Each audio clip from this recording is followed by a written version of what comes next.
Welcome, everyone, to another edition of the State of Marauders podcast, sponsored, as always, by our good friends at D1 Media Pro, the number one live stream in the state of New Jersey for high school sports. The football team advanced to the non-public A quarterfinals as they absolutely positively destroyed 14-seeded Notre Dame 57-22 on Friday night. We're going to break down everything from that victory and also talk about how the soccer team advanced to the South Non-Public A Finals, the cross-country team advancing to the meter champions with their second lowest time in school history, and cruise season comes to a close with some positive results at the Head of the Fish and NYRA Invitation. We can always be found on any listening devices on Apple, on Spotify, on Anchor, you name it, we are there. So be sure to search State of the Marauders or follow us on our social media profile at SFT Marauders to see all of our exclusive Marauder content. As always, I am your host, Renato Rodrigues of the class of 2010, alongside, once again, the co-host, Talking Giants, Justin Penik, class of 2016. Justin, what a great game that was Friday night, Caden Point, huh? Yeah, Renato, sounds like there's a lot of exciting things happening when we're creeping towards playoffs or end of season, respectively, for a lot of these programs for St. Peter's Prep. But, oh, boy,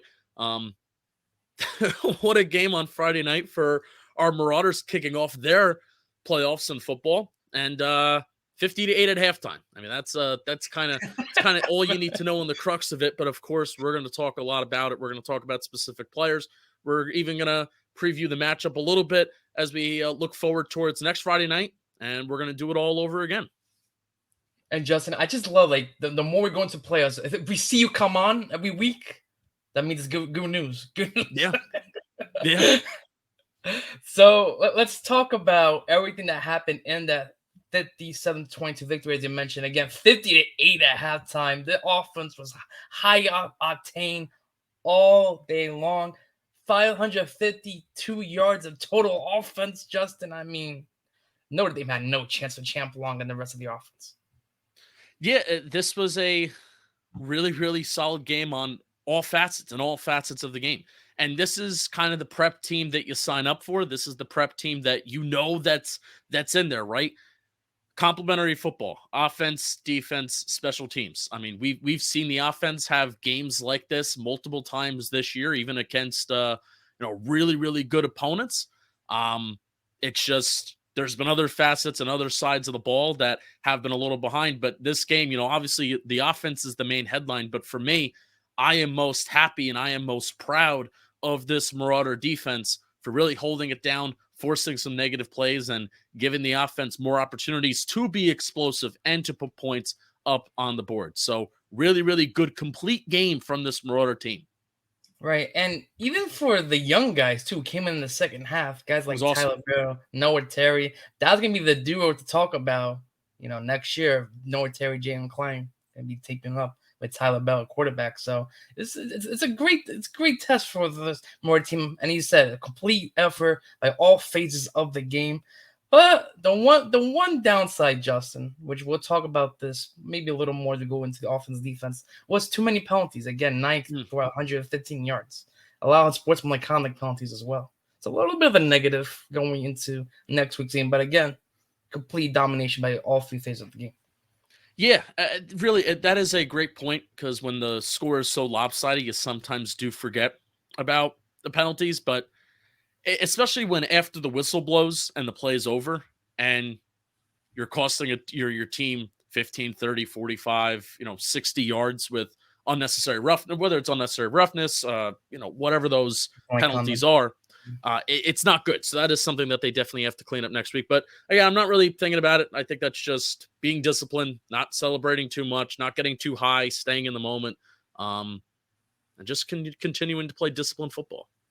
So let's take a look at the highlights, Justin. We had the highlights from last week's game with Kevin Connolly and Justin Penik on the call. So, guys, take it away. On that a little bit later on when Notre Dame takes the field. Long to pass on first down. They're going to uncork a bomb down the near sideline. It is caught. That's Hassan Moore on the reception. And Prep's in business early in the middle of the field. They rotate right at pro snap. It's an RPO. It's Long who turns the corner, makes a man miss. Long still on his feet, and he's in for a touchdown. Fan base trying to motivate their defense. They're making some noise here. That's the play action. Sarace hit as he throws, and it is intercepted. The Marauders come up with the pick. Samad Bailey. Perez comes in motion. Long will roll out to the strong side. Long looking at downfield, has a man down to the back corner of the end zone. Caught. Touchdown Prep. Flip the field. Inside Notre Dame territory. They'll run a trick play wide open downfield. That's Massey. He's got it. He's got a touchdown. His second of the night. Ryan O'Flaherty goes into his bag of tricks. And Champ Long dials up a 41-yard touchdown pass to Kenyon Massey. Plenty of tape that shows that Prep's defense is bad against the run, and they're trusting it. Oh, they bring blitz again. He throws over the middle, and it's intercepted. It's Jaden Bonsu right on cue. Bonsu turns the corner, and the Ohio State product is in for a touchdown. The goalpost and stay there. Well, again, he rolls out, flips a pass to Hassan Moore, makes a man miss, dives for the goal line, and he's in for a touchdown. Champ Long lighting it up here on a Friday night. Long uncorks another deep bomb. Massey's there. Whoa. Oh, what a catch from Kenyon Massey, and it's a touchdown. Play action, Long over the middle. Got a man. It's Reese. Can he stay on his feet? Yes, he can. And he high steps into the end zone for a Prep touchdown. Harry comes in motion. Bell trying to set up a screen. Wide open in the middle of the field. Look at the hole for Andres Perez. Can they catch him? Yes, they can inside the 5. Yeah, offensive line's had a really great game. Terry up the middle towards the goal line. No signal yet. He's in for a touchdown. Second career varsity touchdown for Noah Terry. The final score, St. Peter's Prep 57, Notre Dame 22. And boy, Justin, that was a great victory. And again, too many explosive plays on the offensive side of the ball. I mean, talk about what? I think we had eight explosive plays, 2 for 15 to 20 yards. So this is more a team which is using the explosive play at will in this game. Yeah, when you have 8 of 20-plus yards, Renato, that's exactly what you want. You can't kind of script it any better than that. And something with this Marauder offense, I had a feeling, because Kevin and I, we talk about it in the booth. Obviously, we talk in the pregame show as well that we do, Renato. We always talk about, we theorize, what is the Prep offense? What are they going to come out and do? Because we know that basically whatever they commit to, and commit is the key word, right. Whatever they commit to, they can do well. And it's just a matter of, can they commit to something? So I thought that they were going to come out very up-tempo this game. The last couple weeks, it's been, we're trying to help out the defense a little bit by slowing things down, running the ball a little bit more, maybe playing the clock, playing time of possession, things like that. They especially showed that against Seton Hall, that they were willing to slow things down. I thought, playoffs, you're at home, Cave and Point. The defense is also starting to play a little bit better by forcing some negative plays. I'm thinking they're going to pick up the tempo. This is going to be an extremely high tempo, fast game. It's going to be one of those games where it's every single week, Renato. The chain gang and the officials, they're like, they don't realize how fast this Prep offense has to go and how they have to get on their horses. So after the first few plays, it's the officials are blowing the play dead because the chain gang needs to set up, which that happens almost every single week whenever Prep wants to start off fast like that. So they did it. They basically did it for the entirety of the first half, when there was not a running clock. And then the second half, when there was a running clock, they obviously slowed things down. But I thought that Prep was going to start off fast, and they definitely did. And, whenever Prep can have complementary football on the defensive side of the ball where the other team isn't holding the ball for, long drives, that up-tempo, fast-paced, let's put points up on the board in a hurry is so dangerous and lethal because it leads to high-scoring outputs, and they had 50 points in the first half. Right, and we talk about third down conversions, Justin. I know you're a big analytics guy, right? You're big, we love the analytics. The Marauder offense, 5 for 8 on third down, 63%, but it gets better, Justin. It was about even 4-piece in terms of less than 10 yards, greater than 10 yards. The Marauders converted 75% of their third downs, less than 10 yards, and 50% greater than 10 yards. So no matter what the situation, the Marauders are just able to execute. Yeah, whatever they wanted to do, they were able to do it well. But that's not the stat that impresses me the most, Renato. Do you know the stat that I'm talking about? What stat? I want to hear which stat impresses you the most. Was it 4 out of Prep's 8 20-plus yard plays came on 1st and 10? Yes. So four of the 8 explosive plays were on 1st and 10. Same That's thing, awesome. similar to Notre Dame as well. That's awesome. It's awesome for this Prep offense. They're really going to need that. When we're talking about we're moving forward in the playoffs, maybe it's not going to be, you're not going to have 8 20-plus yard plays and half of them are going to come on 1st down, but early down efficiency is just a key in any football game, but it's especially going to be key in these playoffs moving forward. If you want an offense that's going to sustain drives, if you want an offense that's going to put up points, if you want an offense that's going to put up points in a hurry, doing it on 1st down and having that early down efficiency is going to be extremely, extremely key for them. So it was really cool to see that they were able to do that on Friday night. And a couple key notes to know about the offense also. Jalen Klein didn't get a lot of reps. He was a little bit banged up last week. I guess the offensive coordinator wanted to give him a little bit more of the break this week, more Isaiah Giles carries. But I think going into next week's game, I think if Klein's ready to go, I think we're going to see more Jalen Klein, especially against this Del Barton team, who's also very efficient offensively as well. I mean, and that's just the beauty of, I feel like the Prep backfield every single year has just 2 guys, 2, maybe 3 guys that they can just turn to at any moment and say, all right, you're going to carry the mantle this game. You're going to take this drive. The other guy's going to take that drive. So the combo of, Giles and Klein has been lethal all year. And, if there's ever somebody that's maybe struggling, got a little bit of a banged up ankle or whatever, the other guy is able to, carry the load for the Prep offense and do well. So I'm excited to see when both of those guys are at full strength next week, and we'll rock and roll against Del Barton. But Renato, let's talk about our player of the game, because he's on the precipice. I think that's the correct word. Precipice, yes. He's on the brink of doing something historic. So a play of the game for the offense has to be Kenyon Massey. 3 catches, 88 yards. All 3 catches were touchdowns.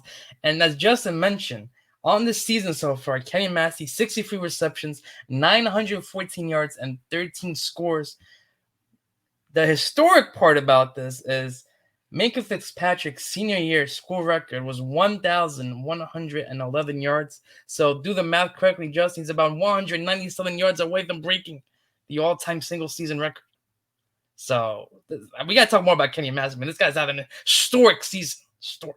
And he's doing it, too, where there's a legit wide receiver 1A/1B. I think Kenyon Massey and Zion Fowler kind of alternate between being that 1A, 1B. He's doing it with Zion Fowler on the other side, too. It's not like Kenyon Massey is the only focal point of this Prep offense. That also just is a testament to how talented this offense is. It's a testament to how awesome Champ Long is. But really, Kenyon Massey, this is not his 3rd year in the system. This is his 1st year. This is his first year in this offense. And he is having this historic season in his junior year as a transfer from St. Joe's Montville. This has to be the most quietest, historic season, because Kenyon Massey is just reliable every single week. He is reliable every single week. He puts up these big plays, and even this game, that catch that he had, and you saw on YouTube, you saw it, and then you heard the call for our audio listeners. But even go on YouTube and watch, and watch the visual hub got that shot, right, Renato? It was a great shot. So go on socials and watch it. But just seeing it from the booth, that catch that Kenyon Massey had, that was his 2nd touchdown catch of the night. Mm-hmm. It looked like everybody else was going in regular motion. The speed of the game was going normal for everybody else. But Kenyon Massey was going in slow motion. Just catching, he caught the ball with one hand, and then he kind of pressed it against his leg, kind of just to stabilize the ball. And then he possessed the ball with kind of 2 hands to fully bring it in. It just looked like he was moving in slow motion. I have never seen something like that. And there's a defender that's draped over him.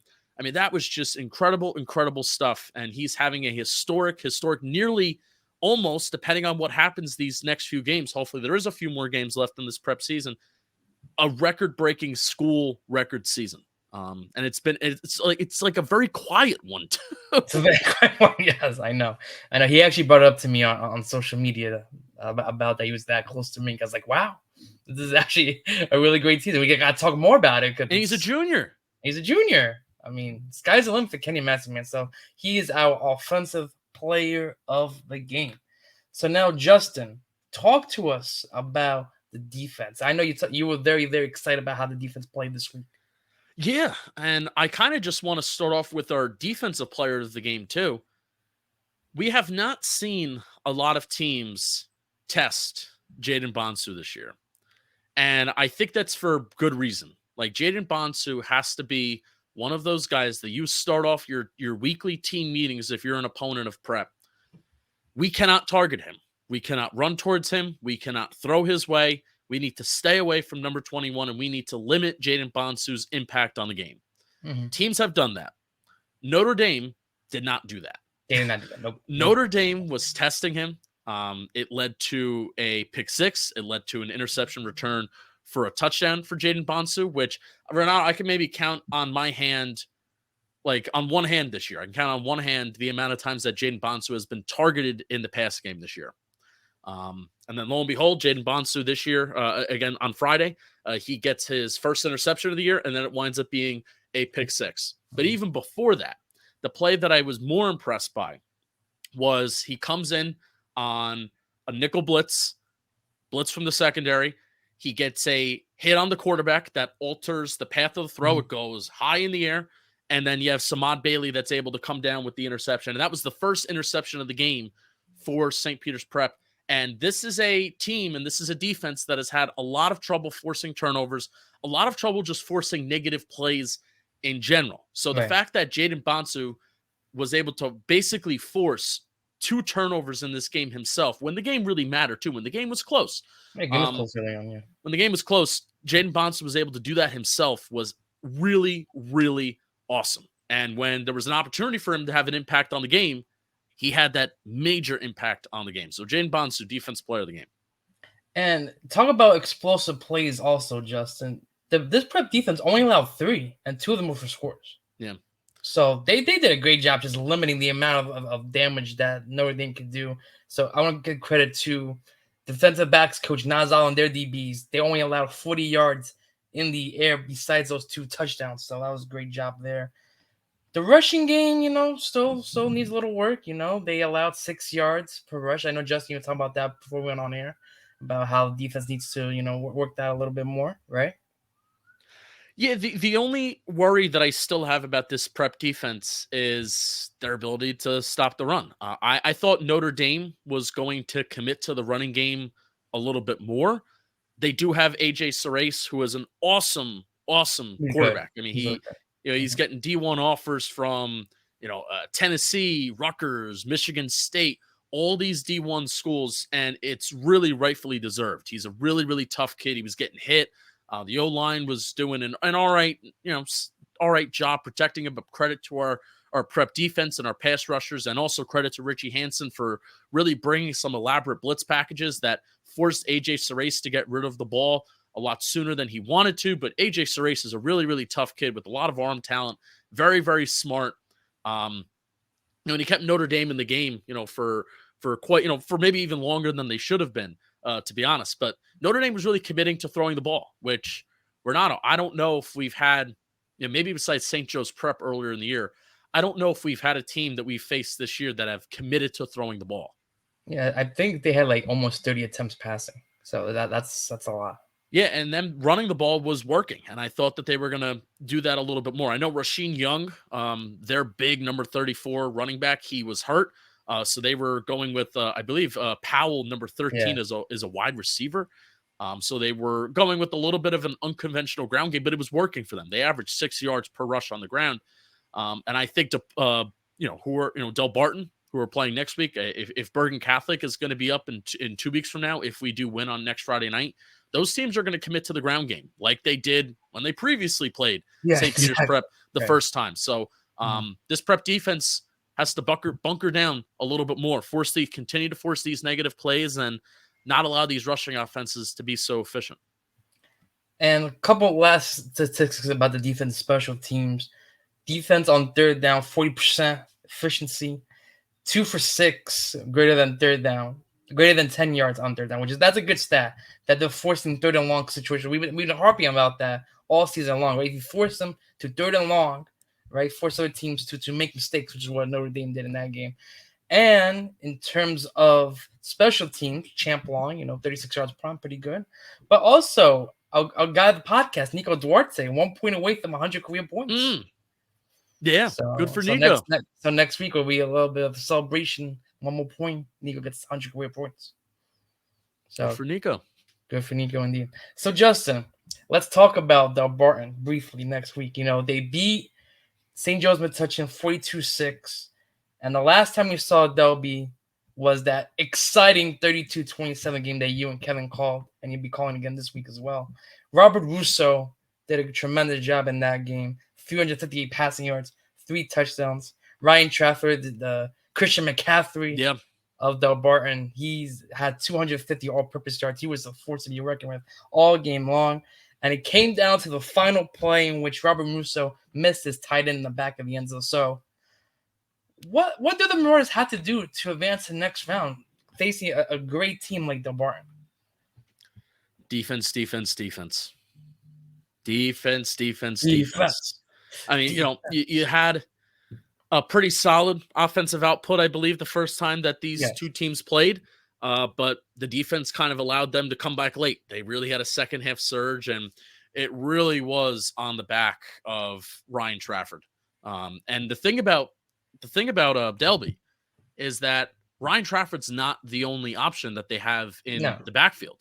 I mean, Ryan Trafford, I felt like, there was times where I was saying that I feel like they should leave him out there more, but you also don't want to overwork anybody, and if you have the depth and if you have, kind of the 1-2 punch, kind of like St. Peter's Prep has, to put different people in the backfield to keep like Ryan Trafford and his legs fresh, I feel like you should do that. But really, it was on the back of Ryan Trafford in the receiving game and on the ground as well. So we're going to revisit that game a little bit more on our pregame show. I'm going to rewatch it, especially in my prep for calling the game on D1 Media Pro. But really, the key to this game is defense. So join us again on the pregame show. That's going to be right before the game, so Friday, 6:30 on Twitter and YouTube. And of course, you can listen to Justin Penik calling the game with Kevin Connolly on D1 Media Pro Friday at 7 on the NFHS network. So Justin, I want to say thank you again for joining us. I know you're going to be watching some NFL stuff as we're recording this now at 12:50 on Sunday. So I know go the Jets. Go Jets, even though I doubt they're going to beat the Bills, but they're going to beat the Bills. You're listening to this Monday at 9. You're listening to this podcast or you're watching this podcast. Hey, go subscribe to the YouTube. We'll have that at SOTM Network. Yes, go subscribe to that. SOTM Network. How do you like that? You're watching / listening to this Monday at 9:17 a.m. I'm a psychic. 9:17. 9:17 a.m. You're listening to this, or 8:17. You're on your way to work. Well, maybe 6 o'clock in the morning. So 6 o'clock in the morning, and the Jets, our New York Jets, have beat the Buffalo Bills. All right, I'm gonna hold you to it. All right, so thank you, Justin, for coming on again. We really appreciate it. So now here is the State of the Marauders Club president, Ben Novoselic, of the class of 2024, with an announcement to the current St. Peter's Prep student body. So Ben, take it away. Hey everyone, this is Junior Ben Novoselic, the president of the State of the Marauder Sports Reporters Club. If you're a student at St. Peter's Prep and you want to get involved with sports media or broadcasting, come to one of our club meetings. Dates and times of the meetings will be published on the daily announcements, but if you want more information, you can just email me at novoselicb24@students.spprep.org. We look forward to seeing you guys. Oh, thank you to Ben for that announcement. Again, if you're a student at St. Peter's Prep, we'll be meeting every 8 days. So that'll be getting as well. But again, the last schools will be helping out with broadcasts, social media updates. So if you're interested in that, come join us. So now news.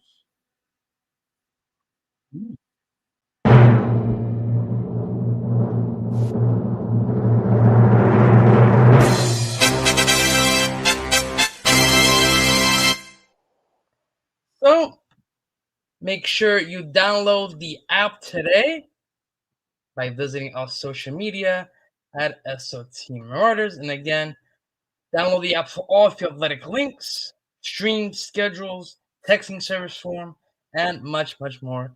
So make sure you download the app today. So let's talk about what happened with the soccer team as they advance to the 7th non-public A final. They started their week by playing against the number 16 in the tournament, St. Joe's Metuchen, in the quarterfinals. The Marauders will open up the scoring with a William Santamora blast off a pass from Christian Constanzo in the 12th minute. But then Joseph Marinello will respond for St. Joe's in the 35th minute to level the game right before halftime. But then Matt Saburo would make it 2-1 in the 54th minute. He put in a loose ball that was in the box into the back of the net to make it 2-1. And then at the last moments of the game, St. Joe's had an opportunity to try and chip junior goalkeeper Simon Yanez, but their attempt was just a little wide of the net. The Marauders would hang on to win it 2-1 to advance to the semifinals, which happened again on Saturday. They hosted 7-seeded Paul VI. And boy, ladies and gentlemen, if you did not watch the live stream or even see the video, which we're going to show in a little bit, the video of what happened in that game, what an epic battle this was defensively. Both defenses were just blocking shots, trying to retain possession, and it was scoreless heading into sudden death overtime. John DeRecca had a chance early on in this game to make it a 1-0 Marauder advantage. He had a penalty kick, glorious opportunity, but he would have hit the bar. And then right before this play happened, the Marauders would get a glorious chance right in the beginning of overtime. Christian Pereira would shoot it from distance, and he hits the post. It's supposed to be iron, not doing justice for the Marauders. But then just a minute later, after Christian Pereira hits the bar, this play is going to happen. Now let me drop off for the Marauders because the referee was in the way. In the box. Loose ball! They score! Jaden Reed wins the game! Jaden Reed wins it in overtime! What a way to end it! Jaden Reed, the overtime hero, and the Marauders advance. And boy, did the Marauders advance. Jaden Reed, overtime riddle. And for the first time since the COVID year 2020 Northeast Regional Sectional Final, the Marauders are going to the NJSIAA South Non-Public A Final. Simon Yanez, 7-save shutout in the victory for St. Peter's Prep. And they're going to now face the number 4th ranked team in the state of New Jersey, the number 1 ranked team in the bracket, Christian Burroughs Academy, on Wednesday was shot at the state sectional title. So again, congratulations to our soccer Marauders and good luck on Wednesday.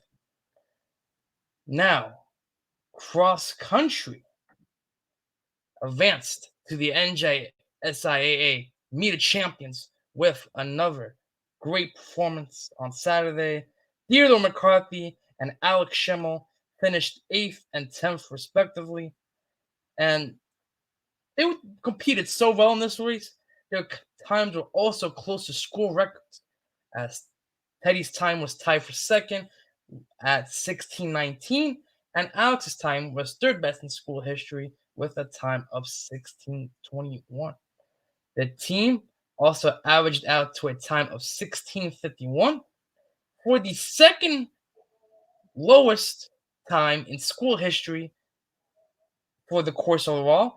And they finished third overall as a team. So as a result, they're going to make it to the meet of champions. Let's go. Wild card berth.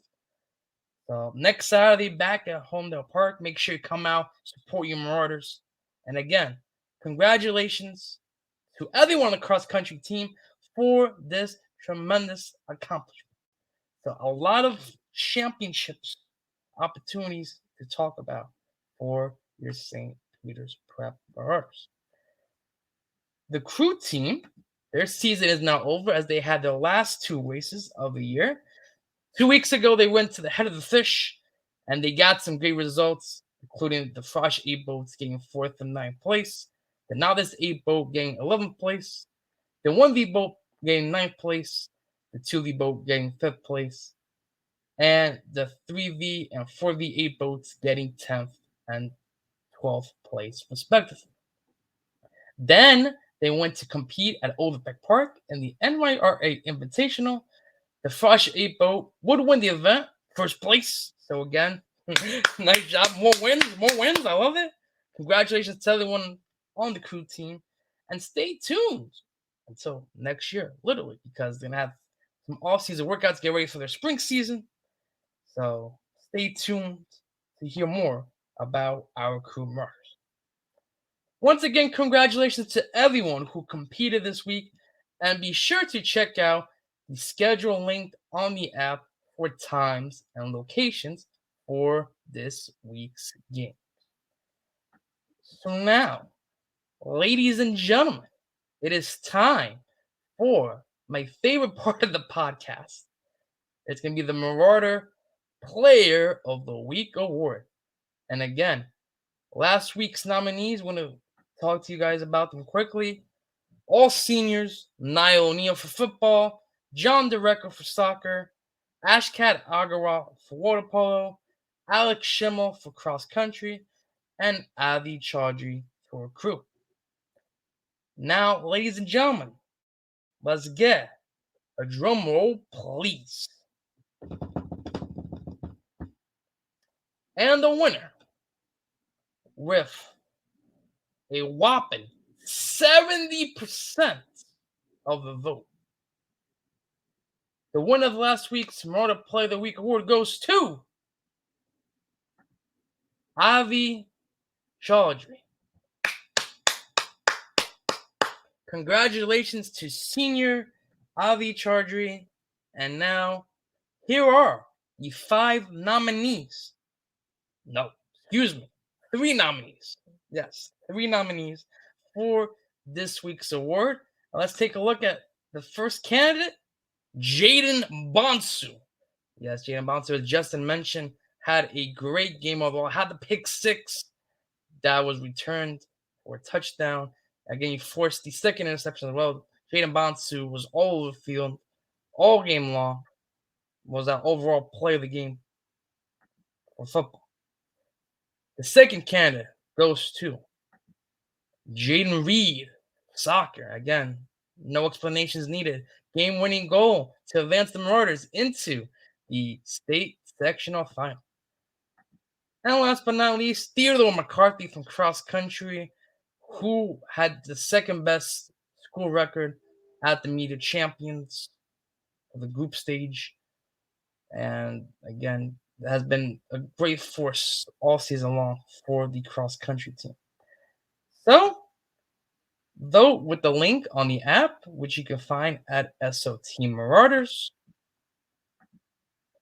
And remember that voting will close on Saturday, November 12th at 11:59 p.m. We're going to reveal the winner on next week's podcast and on all of our social media platforms. So vote for who you think should be this week's Marauder Player of the Week. Well, that's going to do it for another edition to the State of the Marauders podcast. I want to thank you all for tuning in to this week's episode. And again, I want to thank Justin Penik of Talking Giants for coming on and giving us his analysis to the football game. Continue to spread the word of the State of the Marauders podcast by sharing our social media profile at SOT Marauders to everyone you know, and continue to check them out for all of the latest updates. We hope to see you all next week as we recap everything from Grand and Warren. And as always, let's go Prep.